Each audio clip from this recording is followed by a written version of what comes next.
Hi guys, I'm Andre Gretorp Hengchua, joined alongside Cameron Carson from ESFI World. We're going to be talking about WCS and the WCS Season 3 Finals. Cameron, how are you doing? I'm doing great, Gretorp. How are you? I'm doing good. So I first wanted to ask you, this isn't your first time in Canada, is it? It is not. My second time. When was the first time you were here? It was for NASL Season 3 Finals. It was... Can you... I'm trying to think of the time. I'm sorry. It was last year at the end of August, beginning of September. Could you give us a little bit of the difference between the two events? The first one... I felt like the first one was a lot more raw. Like, we were trying to put on a show a lot more this time around. Not that we weren't trying to put on a show in NASL Season 3. Okay. It just... The magnitude to which the tournament mattered was just so extremely more for this tournament, because it's a Season 3 finals. Right. The last time there were two tournaments running at the same time, did that affect any of the scheduling? Did that affect the players and whatnot? Because I know Huck and Scarlett were playing in, or Huck was playing in both, but yeah, how did that go? Yeah, I think it did affect players. I think it did kind of affect the stream too, or at least the show, because I felt like there just wasn't enough time to do two tournaments. This is just my opinion, not of the NASL, yada, yada, yada. You guys know. But I felt like there wasn't enough time, and I thought a lot of the WCS should have been shown that time around too. Like, there were some great matches. Drewby versus Scarlett. I mean, Scarlett was on the upswing then. She played fantastically in that. Just Scarlett's performance overall was insane. And we didn't get to showcase all of her games, which is really unfortunate, but I understand that happens. So yeah, I would have changed a couple of things back then in Season 3, but of course we were all much younger. Well, back then the WCS was a little bit different than it is now. The format's changed quite a bit. People are talking about region locking for next year. Region locking, how do you feel about that personally? I can see the pros and cons of region locking. I think that it would be best if we do region lock, but I say that with a grain of salt. Well, just to clarify, when you say region lock, do you mean that players have to be a resident of the country, or just actually physically live there, like on a tourist, like an extended tourist visa? God dang it. Because that's one of the things people have been talking about recently. You know, Polt, he's a student in the United States, but what if, let's say Hero comes to Canada, he's a resident of Canada, but he's just on a tourist visa and it's extended. Does that qualify him to play? Should that matter? That's tough to say. I understand the reason for doing that, which is to get very strong players over here, but the difference with that is, like, Korea is super tiny, so and there's not a lot of places to live other than Seoul. I mean, I don't know. I guess I'm very ignorant when saying that, but you know, Seoul seems like the place to live if you're a pro gamer. But there is no place to live if you're a pro gamer anywhere else unless you're in, like, Germany or China. And I think that's a big problem. So I don't think that's going to remedy the situation of, you know, like, if I'm having the argument that, oh, having pro gamers in our country will increase the overall skill level. I don't think that's a right conclusion to make, because we have no medium to have. Well, we have no medium to even allow these pro gamers to interact with other pro gamers in that country. So if I'm just being selfish completely, I'm going to say no, absolutely they cannot. We're going to region lock it, and it only can be per residency. Okay. But I think practically it should be opened up to, let's say, Polt or Hero that wants to live there. But if, yeah, that's the case. Well, that's one of the things we were discussing earlier today, actually. Like, if you have it region locked, like you said, in Korea, everybody just goes to the same studio. They play every match, essentially not on LAN, but they play it in a physical location. If you do that in North America, that probably won't happen.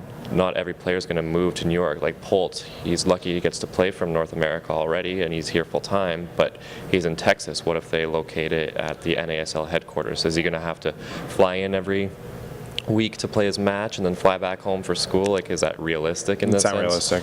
It's, again, America's too big. North America's too big. Right. We can't expect that from Major. We can't expect that from Scarlett. we can't expect that from Huck. I mean, it's way too long of a trip. Then I can say, well, they're going to have jet lag, right? And other players will not have jet lag because, I don't know.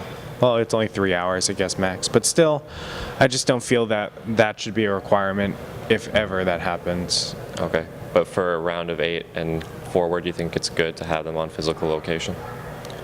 Round of 16 and forward. Yeah, right now it's round of 16. Okay. Maybe round of 8. And the reason why I say round of 8 is because we need a stopping point. You have top 32. You take of that, how many do you really want to create as many assets for? How many do you really want to focus on? And 16 stories is a lot. Right.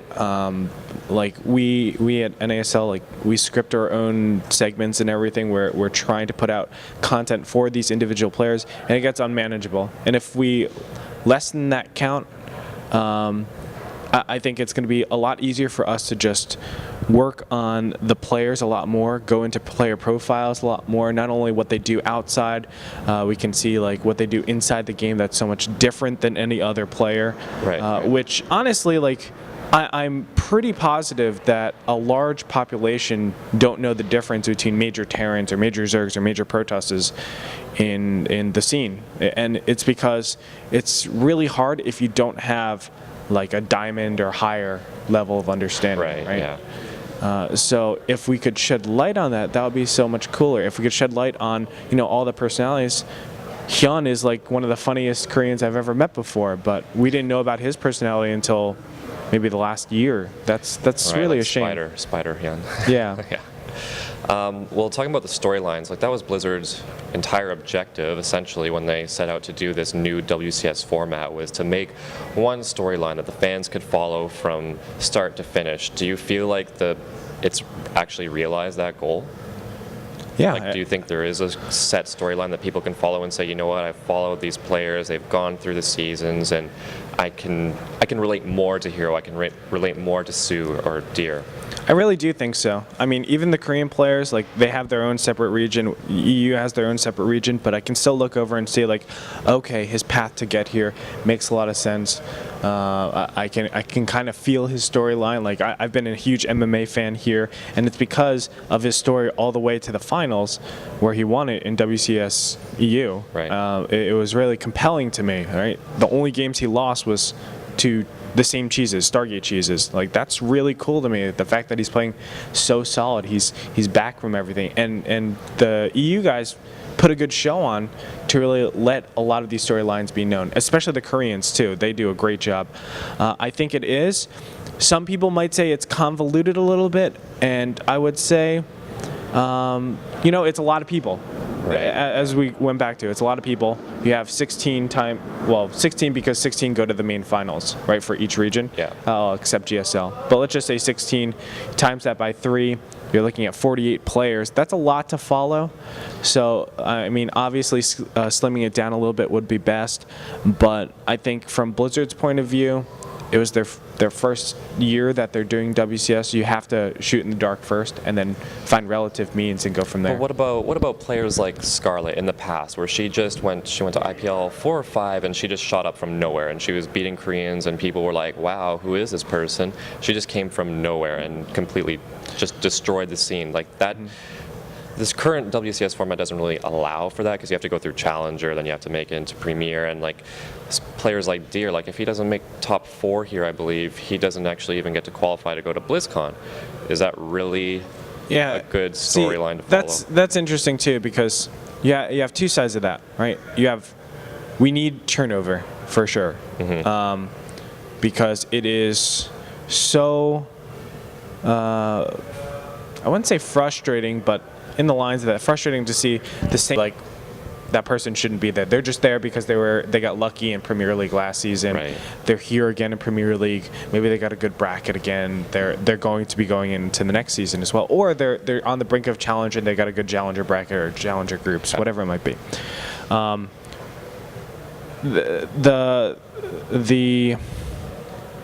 The turnover in that phase needs to be a lot more, right? It can't just be the bottom 8 that go from. Do you think then that there should be other avenues to get into Premier other than Challenger, like say a qualification tournament that allows at least for 1 seed just to make it directly into Premier? I think there should be a lot more of that stuff. It should be a lot more diversified, because You're going to get players that are good at like that marathon Right, type yeah, of playing, where the MLGs, that type of stuff, and we've seen that before in the bracket stages. And then you're going to get players that are really good at group stages, and that's where you can actually do well in groups. But I would really prefer like that GSL format as well, where it's you wait a week and then you play your match, you wait a week, you play your match, something like that, and vary up the tournament style so that we can actually say, this person is really good at this tournament style. Here's why, right? This is what they did to prepare. We can actually talk to the players about it. And if you introduce those new tournament styles and new ways to qualify in, well, now you have specialties of tournament styles. I know that sounds kind of weird, and a lot of players would go to all of them, but I'm positive that not all players are created equal for tournaments. I'm positive about that. I know I'm a lot better at playing for that 1 week in advance than I am in the marathon streams. Because you have more time to prepare for your opponent. Exactly. Right. But I feel like that diversity isn't given to the players so far. It was in the past. Like before, if you wanted to compete in GSL and you wanted the week-long match styles, you could do that. But we don't see players going over there anymore. We don't have those interesting stories like Huck going over to Korea and practicing there for a very, very long time. Do you think that the older style, where there were a lot of those marathon tournaments and players could have that kind of almost Rocky style training where they just build up some momentum in Korea and then go to a tournament a few months later and just start to actually see some development? Do you think we've lost some of that with the WCS? So it's tricky. I felt like how we were beforehand with all the marathon tournaments was very unsustainable. Like, there was no chance for all these tournaments to coexist within themselves. You saw IPL drop out. You saw a little bit later MLG drop out, but I don't know what went on with that.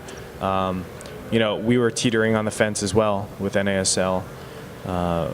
We switched over to World Tanks and stuff like that. And why is that, though, for our viewers that don't understand? Like, why is that leagues just don't want to run those kinds of events anymore? Like, what wasn't sustainable? I wish I could tell you. I have my own personal thoughts about it, but I don't want to share it in case it gives away like insider info. But I did feel like it was unmanageable for all the tournament organizations. So to say like, oh, we should go back to that style, it's like, yes, that would have been great for players like Huck that want to go over to Korea and stuff like that to train like that. It's going to be temporary for him. Not saying now. Okay, there can be a style, I think, or a format of tournament that features players going over to Korea and training just hardcore Rocky Balboa style. Right. I don't know what that is. I'm just saying there probably exists a tournament format. Whether or not that's going to be fair, whether or not that's going to cultivate the best pro gamers, I'm not sure. Because, you're basically saying take a foreigner, put them in isolation, That's true. and then hope that they do well in a completely new culture. We've seen time and time again that it just doesn't go the way that we want it to. Right. Well, do you think that the WCS should change its format a little bit from now to maybe not in that direction necessarily, but at least to try and cultivate more single storylines instead of having just like a mass, like we talked about earlier, where it's 16 people and it's just too much to follow for everybody? Because like when I tune in, it's like if I only tune into North America, that's still a lot of content if I want to follow a couple players. Now if I want to follow everything and keep up to date, that's unmanageable for any fan, let alone a professional in the industry. It's still a lot to handle. Do you think that there needs to be some change, maybe towards the LCS style, where it's region and region, and then at the end of the year everybody comes together for a massive Worlds event? Yeah, it could be something like that. I do think there needs to be change because, as you said, it's a lot. Although some people would argue, well, you can't watch every single baseball game or you can't watch every single football game. You just look at the highlights or something, or you look at the teams you follow, the articles, or whatever it might be. Yeah, exactly. The teams you follow, and you just go from there.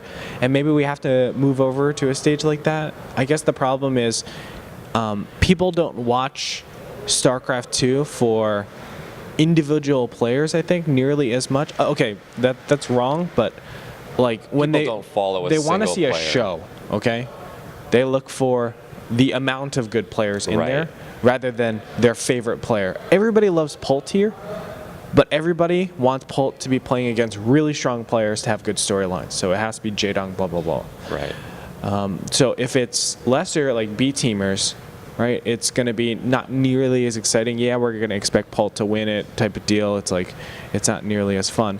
I think that might be the big problem, just the fact that people are looking at tournaments not for individual players, but for the overall overarching theme of how good is this tournament going to be. Right. And that's why they feel they feel obligated to watch the whole thing or to watch the majority of the matches because, well, we don't have our favorite team. We don't have like some person that we're only rooting for, and we don't care about everybody else because we really do care about Do everything you think else. that's an issue, though, that people kind of have a lack of loyalty to players? Like, people come here all the time and they say, oh, here, I really like you, but then 2 seconds later, they're turning around, they're saying the same thing to his rival in the tournament. No, because they could completely mean that. Of Right? course. I can be like, Hero, you played so well, but Hack, great job. You did a great job. Well, I mean, Yeah, just in I mean, general, I understand. yeah, I don't think it has anything to do with loyalty. And I know where you're coming from. Is this a problem where we need to have that zealous or be a zealot of the players, right? Right, We yeah. need to almost like worship them like honestly real sports does. I shouldn't say real sports, but you guys know what I mean. Okay. I think you're going to get some flack for that, but yeah. Whatever. It's all just Yeah. verbiage. It doesn't even matter. Well, like back in Warcraft 3, like people followed Grubby and they followed Moon, and there was like a great divide between fans. Like Grubby had his fanboys, and so did Moon, and essentially it was like almost a battle on the forums every day about who was better. But I don't really see that in StarCraft 2. Maybe I'm not looking closely enough, but it doesn't seem like there's that level of fandom for individual players, and personally I just kind of see that as a little bit of an issue moving forward, because I think that affects the storylines that end up being told, because each tournament there seems to be a new storyline, and it becomes not difficult to follow in that sense, but a little bit dry because it's so almost random. Like there's certain players that obviously have broken through, like MC, he's always creating a buzz around him. He's always got the fans going and everything. But certain players just don't have that kind of bravado. They don't have that level of fandom. Do you think that's an issue in the industry for StarCraft 2 specifically? Yeah, I think so. I mean, we've been waiting for a person to root for. Grubby, when he first announced that he was doing StarCraft 2, was definitely that person. Yeah. I think he's done a great job at just cultivating not only his personality, but his play. I mean, he completely turned everybody's heads from the beginning until now, and Right. he's playing so well as of late. But he has not been able to be that outstanding player that he was in Yeah, Warcraft not 3, the same, and yeah. nobody has, right? Moon and Grubby were gigantic outliers. It wasn't just they were the best players; they were far and away the best players over everybody else. They were considered the favorites easily, or the finalists easily, whenever they went into a tournament. Right, yeah. And I think it's hard to discriminate your skill at the highest level of StarCraft because of how greedy some players can be behind closed doors. Like it's impossible for some people to see this. So you might get like a 5% efficiency increase by just doing this one little thing, and that can honestly snowball you into a win. Right, okay. Which is a little bit crazy for StarCraft, but I think that's why it's hard to discriminate at the highest level of StarCraft, and that's why we can't see some sort of dominating streak. Pult is a gigantic outlier, I would say, for that. But even so, like I think a lot of Zerg players look back on WCS finals last week and we're saying like, why don't anybody just roach Baneling all in this guy? Because he gets barracks at 10 minutes, guys. 10 minutes. He should die. Every time. All right. Well, thank you for the interview, Andre. And this is Cameron Carson for ESFI signing off. Make sure that you go to ESFI World for more of our coverage. Thank you, guys.